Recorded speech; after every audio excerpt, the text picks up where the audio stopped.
Hey guys, so it's Tuesday, August 28th, and this is my second video, and I want to be careful because I get wordy and I can extend into a third if I'm not careful. Also want to give a happy birthday out to another dear friend and supporter, Judy Pongia. I don't know how old she's turning. I don't think she will tell me, but today's her birthday, so happy birthday to her. But last night was pretty amazing. I met a group of folks here from the Baxter Springs, Riverton, Kansas area, and what a good group of folks. But there was something specifically that I wanted to touch on all the folks I met, as a matter of fact. But so I want my site to be about us as a family, not me individually, and I want some positive stories. Well, Ross was just sharing with me that he just got back from Oregon, where he was maybe not the heavy lifter, but I guess he sponsored, mentored, chaperoned a group of kids from either the church or the school that went to Oregon for Habitat for Humanity, and did what they do. These people had a woman that was wheelchair bound that needed to get a wheelchair accessible porch put on her home, and these kids went and the no cost to this woman, they went up there and did the labor and invested the time. But as much as they did for her, I'm sure they did for each other, because what a great opportunity for young kids to come together, working for a common goal, but to interact and mingle with each other. And I've talked about a lot of organizations for volunteering, but Habitat for Humanity, I've known a couple people now that have participated, and from what I understand, it's just an amazing experience. So for those of you out there that have heard me talk about CASA and Honor Flight, and I've looked into both at home, you know, Habitat for Humanity seems to be another tremendous organization of selflessness and giving that might be something special. So to Ross for doing that with us and his kids, I did ask him to go onto our website. To those of you that don't know, a lot of people just access the Facebook page, but I actually have a website, pttjourney.com, and I beg and encourage everybody to go there first. That gives you my back page, but it also has many things, any news articles, any stories, my latest videos, and in the top right you can then click onto Facebook or YouTube or Instagram or however you want to follow the journey and access it from there. So I ask you guys to go there first, because a lot of times I have to repost stuff. But on there is a community page, and again, I want this community page to be embraced by all. I want it to be a little basis of positivity. So I asked Ross to go on and give a little story there, and then let me know so I can call highlight to it, because that's wonderful. I'm going to talk about Bert for a couple moments here, Bert and Lori, and then I'm going to come back to Larry and how that came to be. So two things I found out about Bert and Lori that were just, well, one was fantastic, and how it came to be. So they were sharing with me how they came to know each other and how they came to fall in love. So it is pretty ironic. It might be a little love story in itself.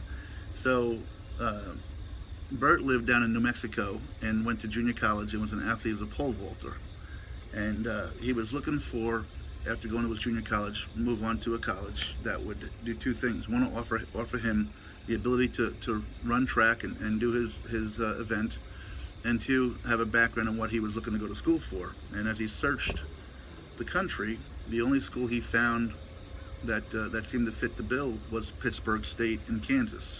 That's Pittsburgh without an H, by the way, guys, if you don't know.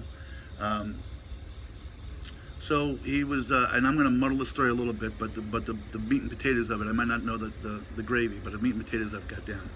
So anyway, so he talks to the track coach, and he sends him some paperwork, some enrollment forms, as well as kind of like a student yearbook or newspaper or something.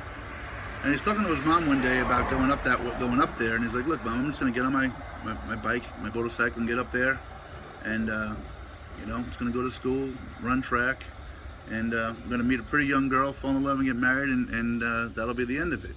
And as he's got this book in front of him, he opens it up, and there's a picture of a group of folks. He points to this one young lady and says, "This one here will do," and or she looks fine, or something like that. I don't mean it to sound derogatory, but misogynistic. But he's like, you know, this one here looks perfect. So he goes on to school, and he meets some friends, and he starts dating a woman, and his wife presently is dating somebody else, and lo and behold, the relationships go at a young age, they break up, and these two come together. Now bear in mind that his present-day wife was in high school when that yearbook photo was taken, to further show kind of where the story goes.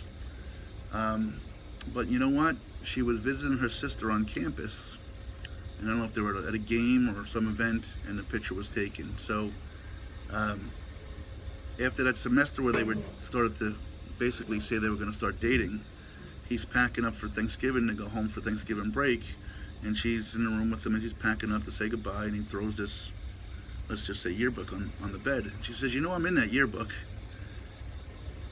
And he says, how could you be in that yearbook? You weren't even in college yet. She goes, no. She opens up the yearbook and she points to the picture, and guess what? It's her. And he goes, you're not going to believe this. And he tells her the story about what he told his mom. And of course, she's like, get out of here. I don't even know if they had started dating yet. Maybe it was just this. It was right along the early part where they were agreeing to whatever. And say, get out of here. You know, what a line and hook, line and sinker. You want me to bite onto that bait, huh? What a story. And he goes, look, I'll tell you what, come with me. And this is back in the day before cell phones, to those of you old enough to remember, when a college dorm had one common pay telephone in the middle of the hallway. So he walked down the hallway, he dials his mom, he goes, hey mom, remember that time when I was leaving, I told you about that girl in the yearbook or whatever, where you just said, remember that story? She said, yeah. He goes, can you do me a favor, can you retell it to this young lady? So his mom gets home and retells the story word for word, and in fact, his wife, who he's been married to for 30 plus years, I believe, I got it, that part I'm not sure about exactly how long, was in fact the young lady who he pointed to in the yearbook months or a year earlier, and that's just pretty ironic, you know. So that was one story with Bert. The second story that was kind of unique is I got on the, well, here's another thing. I was supposed to be on the local news here, ABC and NBC last night, but I didn't know how to see it. So if anybody saw it, and I hope it didn't come across as a total jerk, but if anybody saw it and can link a clip to the website, that'd be great. But I remember when I was looking at the one from the day before on Fox News, there was a news story about a woman who drove into a restaurant in Baxter Springs where I'm going, and it caught my eye because it's in Baxter Springs where I was heading. And essentially, I think the woman had had a little bit too much to drink and backed into this restaurant and this wasn't a small backup. And I know that because I was talking to Bert, he's sharing with me the story, and he mentioned insurance. Now, my early career, I was in the insurance field, so I have a little bit of knowledge of it. And I asked him, was it the driver or the restaurant that was his client, who was insured? And he goes, no, it was the restaurant. And he shared with me some footage, which I won't share on the site or anything like that, but he shared with me the footage because as part of the insurance claim, he was down there and they looked at the security video. And my goodness, it was a Chinese buffet and tables, and a minute earlier, each table along the window was filled with people. And within about 60 to 90 seconds of this woman backing up through, all but one of those tables had gotten up to pay and leave. And the story goes, she was all the way across the parking lot and just put it in reverse and nailed the gas. And I don't know if she got flustered or what, or drunk, but she just, you could see it just blasting through. I never saw it blasting into the restaurant, and nobody died, nobody got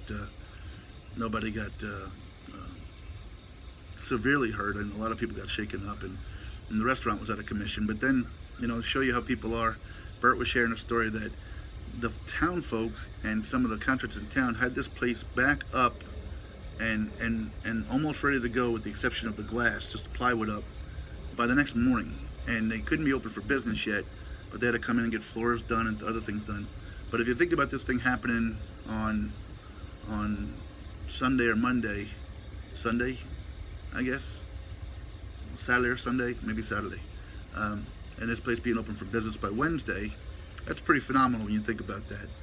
And as a business owner, you think that'd be pretty amazing. But if you've never been through that, as people's perceptions are, and that's what it's all about, is perception, this business owner apparently is not upset, but kind of like, you know, why do we have to wait till Wednesday? Why can't this thing get fixed quicker?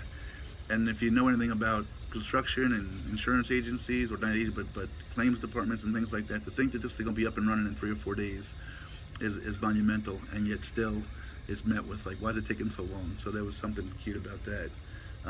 But then the next story, was around the time, is important to me. I often ask random questions of people, and one of the questions I ask people, and mostly back east, has always been something along these lines. As a parent, if you could have your son and daughter graduate in the top 10% of a graduating class of 500, or you can have them be the valedictorian or the salutatorian of a small town graduating class of, let's say, 40. Which would you prefer? And I like to ask questions and study human thought process. And I can tell you that nearly every person I've ever asked that question back east has always said they want their kids to be in the top 10% of a graduating class of 500. And I've always said the opposite.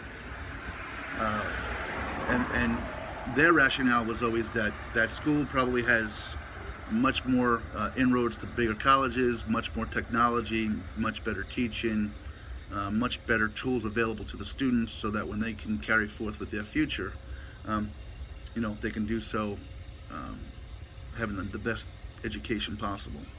Now, I'm going to say I don't think there's anything wrong with either one of them, so I'm certainly not condemning, if my children graduate in the top 10% of a graduating class of 500.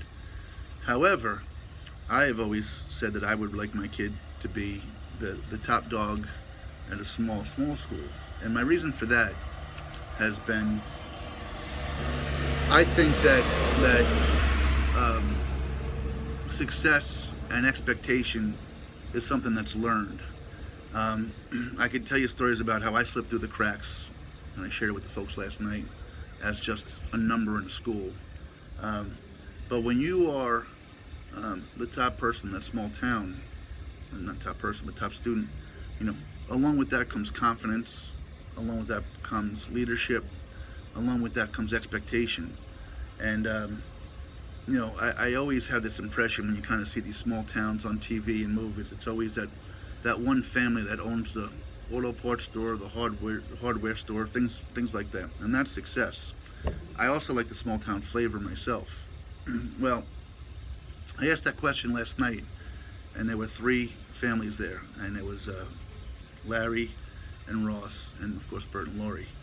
And I asked them that question. They all looked at me and smiled and said they would prefer the small town. And then they went on to share with me, out of the 7 kids that have graduated locally from the area, I believe at least 5, if not 6, have been valedictorians of the small school. And then that led me to my next question. Where did they go on from there? Well, just because they're from a small school doesn't mean they lack the confidence to go into something big. A couple went to Kansas, a couple went to Oklahoma University, a couple went to other schools. But in the group was a pharmacist. I think one of Bert's children went through 4 years of medical school before deciding, you know what, this isn't for me. So 4 years of medical school before saying, this isn't for me. And I've talked before about how young people have the insight I never did to see that this is something I do or don't want to do. So imagine that. Imagine investing time and money and effort into 4 years of medical school and then going, you know what, I got to be honest with myself, this isn't me. And is now an engineer.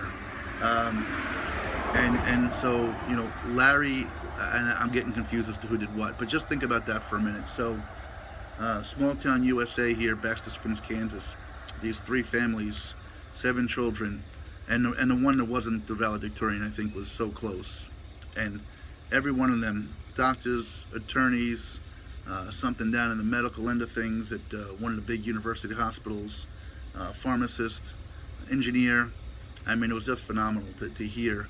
So again, back east, I've asked that question 200 times, and I think maybe twice, maybe in one of them, have said, I'd want my kid to be the top student at a small school. And there were other reasons for that that these people share with me. When you get more one-on-one teaching, more one-on-one interaction, you get to do. This was kind of funny. Larry was telling me his, at a small school you get to do many things. At a bigger school, if you play football, you can't be in the band. If you do this, you can't do that. Well, at a small school, they don't have enough kids. So Larry was telling me how his son would play football in the first half. Halftime, instead of going with the kids, take off his shoulder pads, put on his band top, and go out and play in the band for the halftime show. After that ended, had to go back, take off his band uniform, put his shoulder pads back on, and go play football. So there's a lot of really cool things about that. But I just thought that question was fascinating, and that these people kind of backed up what I'd always felt and thought, and they preach and live that. I'm running out of time again, guys. Thanks for listening. This will be the end of my morning videos. Sun's up. I love you guys. Have a great day.